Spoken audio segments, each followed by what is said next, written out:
Good morning, guys. Welcome back to Olivia's Blooms. I am coming to you today on this very wet morning. It finally rained last night, which we are very thankful for. But ironically, I'm going to be making a video today about dried flowers. So while this is not the ideal time to be cutting dried flowers right after a rain, I really just wanted to show you the concept, which holds true regardless of whether the flowers are wet or dry. And the idea here is that you can grow a ton of dried flowers in a small garden space and use them in long-lasting arrangements and wreaths. And there are so many great flowers out there for drying and so many that are great for fresh and dried. And so you get kind of a double bang for your buck. So what I'm going to be doing today is I'm going to cut a bunch of flowers that I know dry well for a kind of late summery autumn wreath. And you can do this multiple ways. You can cut flowers and dry them. Now I've been cutting flowers and hanging them to dry all throughout the season because you really want to cut them when their coloring is at sort of its peak. But you can also cut a bunch of flowers if they're, at their peak fresh, and then arrange them and let them dry that way. So I'm going to be trying that method today, and I'm going to take you along with me and show you the flowers and other bits that I'm going to be cutting from my garden that I think will dry beautifully. Now we are starting here where my autumn joy sedum is, and this plant, if you want to grow cut flowers, fantastic. So for a lot of reasons. One, it's perennial and it'll come back year after year. It's also super easy to propagate for yourself, not for selling, but you can just divide it and it'll come back. Sedums are really easy to divide and it'll come back beautifully. And what I also love about it is fresh. You can use it in so many stages. Let me cut a stem here and show you.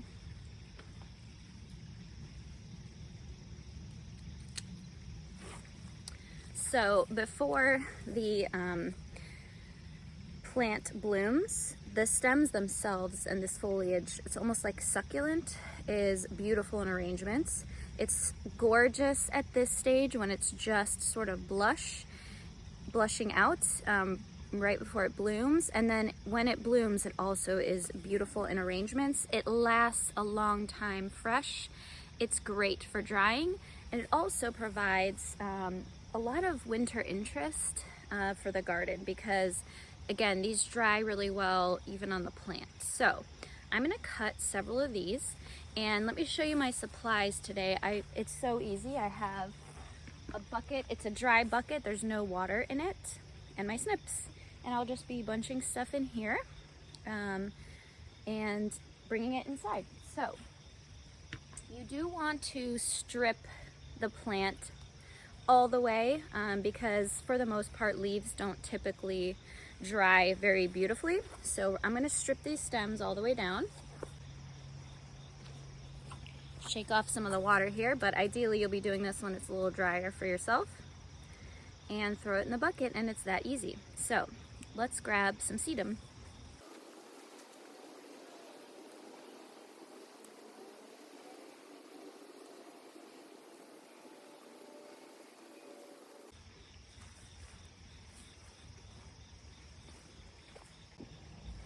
All right, there are our sedum stems. Now, I am going to keep in mind that these are probably going to turn a little bit darker brown as they age. So when I'm thinking about, my color palette, I'll just have to remember that these won't stay this exact color, but they'll still dry beautifully. The next flower I want to show you is echinacea. And let me grab one here.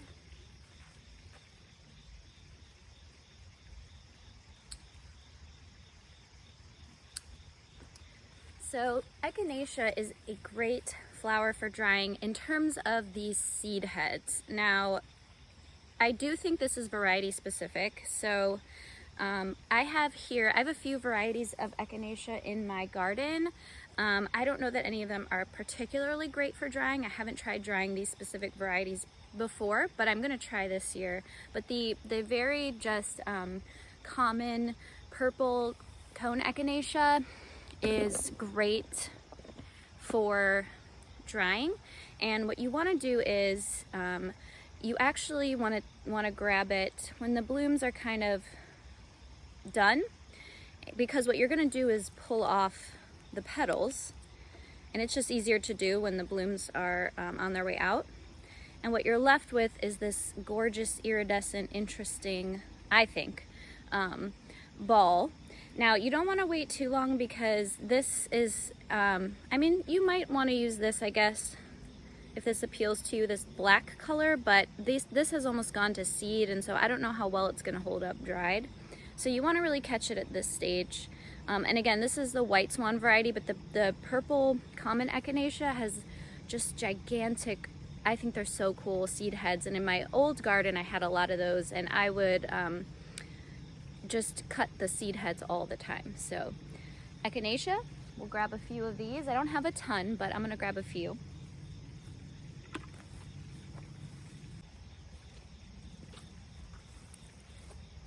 Now these stems are a little bit shorter, but for a wreath, that's not really gonna matter, because I'm going to be putting them into bunches.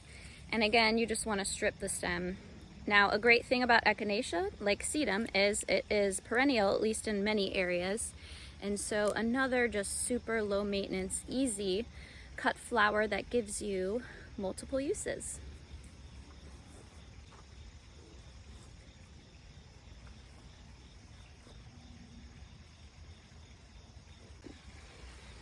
All right, so here's one more variety of echinacea that I have, and it's sort of a poofy, raspberry, ruffly echinacea, and if I can find the name, I will put it up on the screen. Now, I have never tried drying these before. The seed heads look a little bit different, you can see, but they are so beautiful. I kind of had to just try it as an experiment, and what I'll probably do is tuck these in the wreath in a place where if they start to look bad, I can just maybe swap them out. So gotta try it. I'll let you know how it goes. All right, so now we're in the part of my garden where I have my celosia. And celosia is another great flower to dry. And there's lots of different types of celosia. Some dry better than others, but I have the sort of long spiky variety. And so far what I've dried in my basement has looked great. So I'm gonna grab some of that. Let me show you down here. Now I have another patch of celosia that's about to bloom in my vegetable garden, so I'm not too worried about cutting this back pretty hard, because I know I have more coming, and it's the same color. And I'm gonna grab all different types of stems. This one is, you can tell, short and sort of more robust, and this one's long and thin. And again, strip the leaves off and put them in the bucket. Okay, so here's some of my celosia, and some of my celosia, and you can see I've got different stem lengths, some different colors, different textures. I have sort of this stringy kind and more of this spiky kind. But celosia is another one that dries beautifully. The ones I've dried in my basement, the color has stayed very vibrant, and this color is perfect. These colors are perfect for like a late summer into autumn wreath. And celosia, while not perennial for most of us, it is an annual. It's so easy to grow from seed. So easy, in fact, that it self-seeds very readily. The celosia that I'm referring to that's about to bloom in my vegetable garden actually self-seeded from last year. So I love that. I think it was free celosia that I'll get to use. But it's just something to be mindful. If you don't want celosia self-seeding in your yard, you will want to cut it before it goes to seed. But again, great fresh and dried, so double bang for your buck. I'm gonna grab a couple. I have some shorter stems too of a different variety. Let me grab those. Now this variety was mostly done, really short stems, but Again, if you're going to use it in something like a wreath, you don't really need long stems. So I'm going to grab these few and move on to the next flower, which is amaranth. Okay, before I talk about amaranth, I wanted to show you one more type of celosia, and this is probably the best for drying. I guess the rigid structure. Oh, my cat is bonking the tripod. Don't you love having garden friends? The rigid structure of this makes it dry really nicely. I have one big one in my basement. I had a really hard time cutting these because they look so cool in the garden, and my kids found them interesting, and the blooms lasted so long. So here's some more of the brain celosia. Again, this one has lasted for a couple months now, and I can't bring myself to cut most of these, although they would be beautiful dried. And I have one in my basement, but I'm gonna cut this one. Now, it is a little farther gone than you want. You can see that browning. Ideally, you'd cut it before it starts to go to seed, but this arrangement for me, I'm not going to need it to last very, very long. I'd be happy with a month, maybe 6 weeks, and so I'm okay if this isn't ideal. I think it's still going to be beautiful for the purposes that I need it. All right, so let's talk about amaranth. I grew amaranth, and I didn't even bring you along with me. I grew it way back at the edge of the fence there because amaranth typically gets very, very tall. Mine did not get tall this year. You can see about how tall it got. And this is two different varieties. I actually have red spike amaranth and a shorter variety called apopeo, and I'm definitely not pronouncing that correctly, but neither of them did particularly well. I had a couple plants that were really big and fun to use, and I'll put a picture of those up. And I dried some of those bigger bunches that I got in the basement. And the coloring definitely fades to a darker red, which I'm okay with. I think that'll be, again, perfect coloring for the look I'm going for. But the ones that were too short, again, sad, but I'll just use them in my dried wreath. So I cut a bunch of these, and these, similar to celosia, are an annual, but super easy to start from seed. So here's the amaranth I grabbed, stripped the stems again, and I'll throw it in my bucket. Okay, another flower I want to show you is gomphrena. Gomphrena it dries fantastically, really holds its color. I made a dried amaranth arrangement a couple years ago with a dark purple globe amaranth, which is gomphrina's globe amaranth, and it still looks incredible. Now, this is the only color amaranth I have this year. It's very, very pink. So I have been cutting it to dry, and I'm not going to use this probably in my autumn wreath. We'll see. I'm hoping to use these to make a nice dried Valentine's bouquet come February, when I'm really, really missing my flowers the most. But it comes in so many other colors. It comes in white, reds, oranges, different shades of pinks and purples, and also is great in fresh arrangements. It adds a really nice little interesting pop.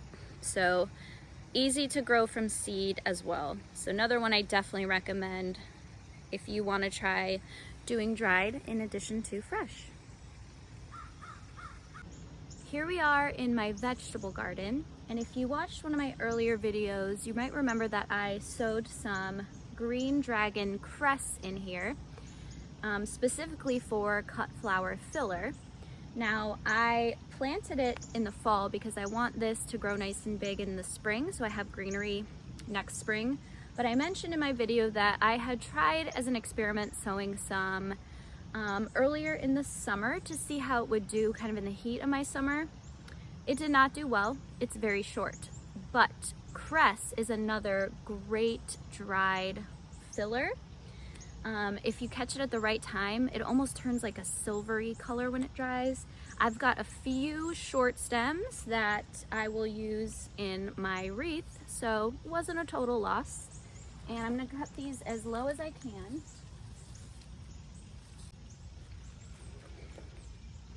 and strip the leaves. Shake off the water. You can see these beautiful beads of green that are going to turn sort of a silver, and I think this is a beautiful accent.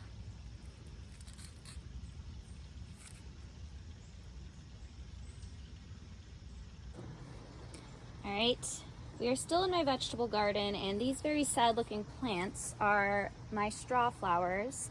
Straw flowers are probably what are most known for drying. They hold their color and their shape beautifully. They have a really papery texture, so they're already almost a dried flower even on the plant itself. And mine did fantastic this year. This is the monster mix, and so I didn't know exactly all the colors I was gonna get, but I ended up getting colors perfect for fall.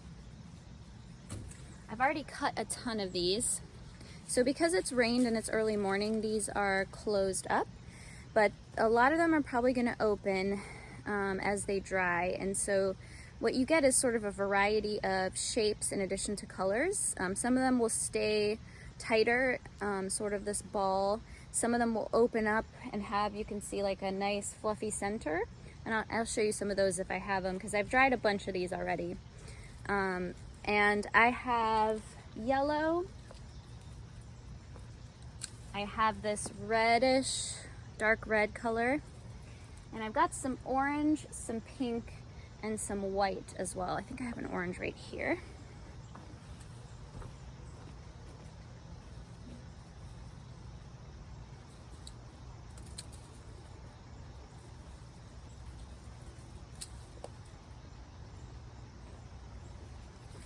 Here's the orange. It's hard to tell the difference from the red when it's this closed, but when it opens up, you can see it has a very orangey center. And then again, this is very hard to see, but this is the pink, which I have been loving. I've been saving some of these to dry for my Valentine's arrangement I'm hoping to do, but I've also been using these fresh because they are just so pretty.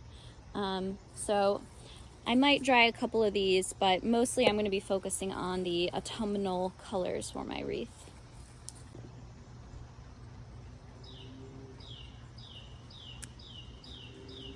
Okay, so here's the straw flower I grabbed, and I know it doesn't look like much right now, but this will definitely be the star of the wreath, and I can't wait till you see what they look like as they start to dry out and open. And I even saved some of these smaller side shoots because they will still dry beautifully, and they'll be cute to pop in bunches, I think, for the wreath. Now, another flower I want to talk to you about is statice. And I don't have any great examples of statice from my garden to show you. This is some purple I have, and this is, you know, it can have really vibrant colors. Statice comes in a ton of different colors. You can get a lot of mixes. I grew the QIS mix, and I had terrible luck with it. Well, it wasn't terrible luck. It was not great planning on my part. So I direct seeded this last fall, and I direct seeded it too early. It was thriving. I had huge plants, but the plants were so big that they did not overwinter. They ended up rotting out. So then I planted them again in the spring, but they got way overcrowded by the straw flowers, which did wonderfully. So really probably my fault, but I have been saving a few stems here or there. But statice is incredibly easy to grow from seed. It's an annual and beautiful, fresh, and holds up really well dried, both in color and in sturdiness. So definitely a must grow for those of you that are interested in trying drying projects. All right, I grabbed just a couple other things to show you. So this is a yellow statice stem that I found, and this actually is probably a little bit too early to pick it for drying. You want all the flowers to really be open, and you can see like usually a white little flower peeking out. But I just wanted to show you the different colors that you can get. And I do have some that I did dry inside already of the yellow, and I'll probably use that. And then here is, ooh, hard to see, the another color of straw flower that I got. This is like a silvery white, and Again, you can't really see how well it's a really pretty color. You can't see it well right here, but this color I have been saving and drying. I don't know if I'll have enough this year, but I think this color with some red straw flower would be beautiful around the holidays. All right, the next thing I'm going to be cutting is not a traditional dried flower, at least that I'm aware of, and doesn't look really great probably in the camera right now, but this is Visions Astilbe, and it bloomed a gorgeous purpley pink color. The blooms have now dried, and I think they are beautiful, both in structure, and I think this color will be really nice too. So I'm going to experiment with these. Let me show you a closer look at these.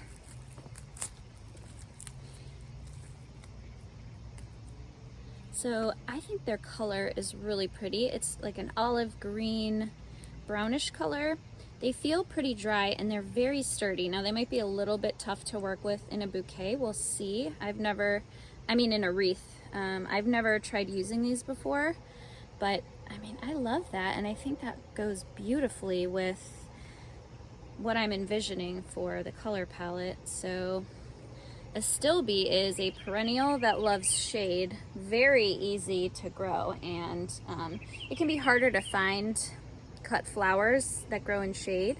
So if this holds up well, I might be putting some more Astilbe in my garden. And you can use Astilbe when the blooms are fresh for cut flowers as well. So I'll add that to my bucket. All right, I'm attempting to get you guys in some better lighting.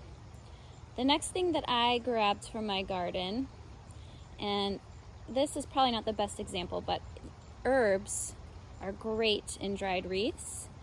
This is my oregano, and ideally I would have caught it earlier before it started to get these brown spots on it, but I'm not gonna mind. I think it's still beautiful, and you can see the little kind of white fluffy seed heads that are still on it, and the green I think is so pretty and smells amazing.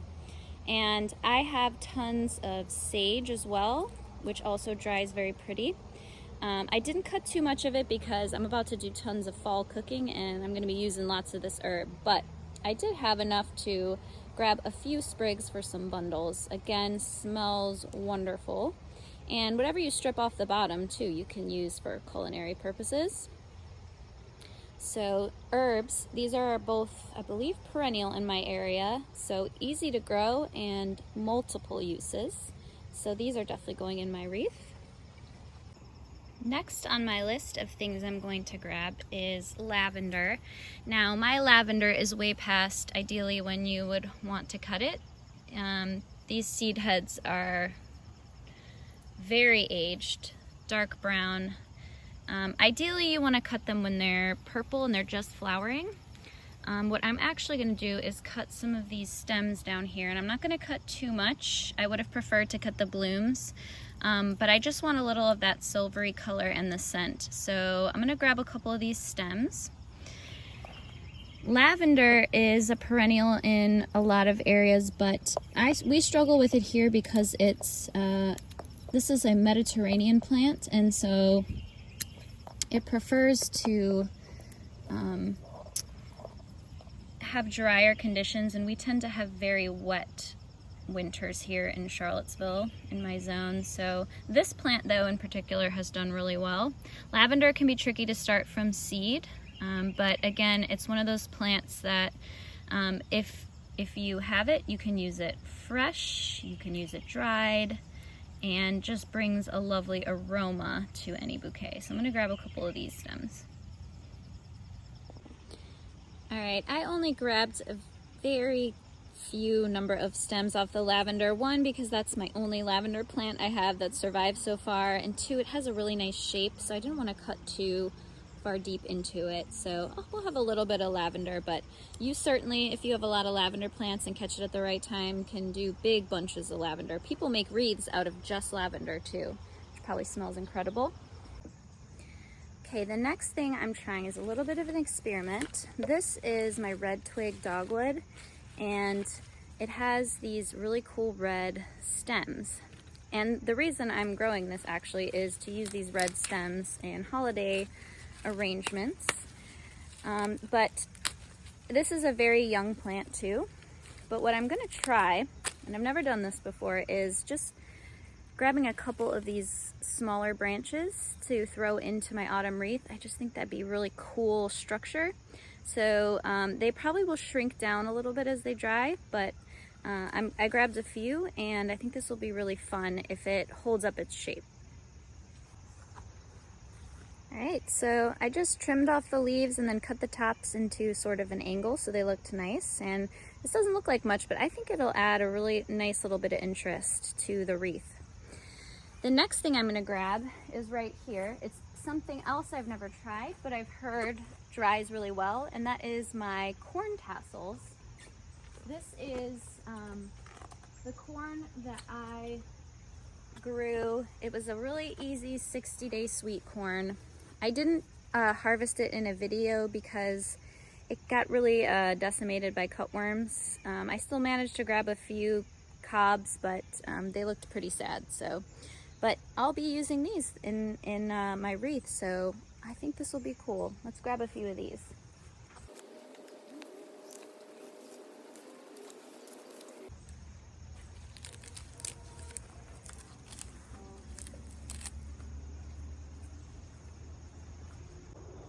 Okay, the last thing I'm grabbing from my garden is this Ruby Moon hyacinth bean. I cannot tell you how incredible this plant has been. I grew this from seed. It's an annual vine, but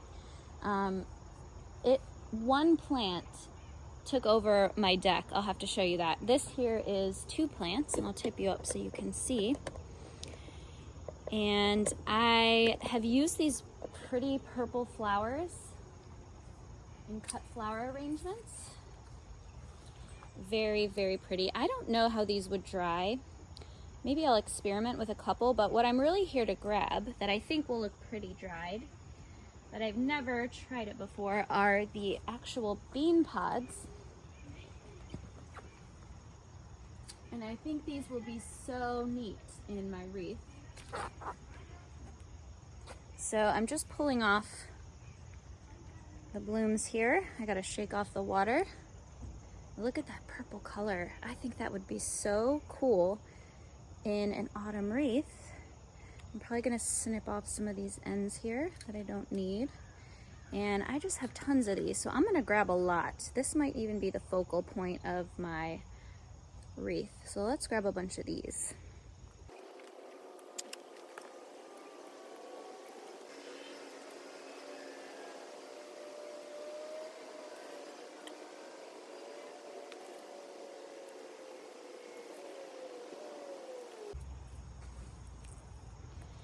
I'm probably gonna have to solicit the help of my husband to get some of these taller ones. But I mean, this is not even a third of probably what I could cut if I wanted. These plants are so productive and they were so easy to grow from seed. I definitely recommend this one if you are interested in cut flowers. And I need to go show you the one from our deck. Okay, take a look at this, you guys. This whole thing is one single plant. I'll go show you the back side. I threw this in the ground, to be honest, as an afterthought. I had several of these plants in soil blocks, and mostly I wanted to grow them up the trellis in my vegetable garden, but I threw one right down here as an afterthought. I mean, look, I didn't even really put the trellis in. I sort of just hung some Hortanova netting from this single stem down there. I have this entire vine, and this isn't even great soil here, so if you are looking for productivity and ease, this is a great one. Alright, so here's a quick look, not a great look at what we harvested, just from my garden this morning. And what I'm going to do is spread this out and so that it can really dry off because it was rained on. But already I'm getting excited for what this wreath is going to look like. Okay, so we are down in my basement. And I laid everything out to dry a few hours ago, and look, everything's holding up really well. I just wanted to spread it out and give it some time to shed that extra water from the rain. But I think this is going to be a great basis for a really pretty wreath. And I'm going to be making the wreath with you guys in my next video, but here's a sneak peek of what I think the bundles are gonna look like, something along these lines. Some maybe a little more brown, but I'm excited to make this wreath with you guys, and I hope you had as much fun cutting some flowers to dry today as I did.